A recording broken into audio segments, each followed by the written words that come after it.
ini butuh pengetahuan, karena Allah tidak menginginkan orang-orang yang berislam tapi keislamannya lemah karena tidak didukung oleh pengetahuan. Sehingga ketika dihadapkan pada tawaran-tawaran duniawi, godaan-godaan materi, dia bisa mengabaikan dan menggadaikan keislamannya.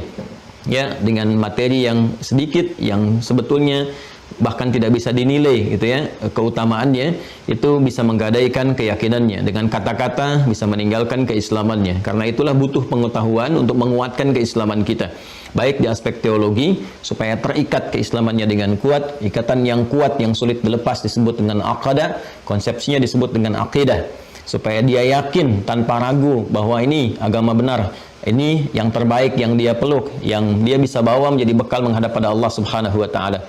Keyakinan tanpa ragu terhadap sesuatu disebut dengan iman namanya.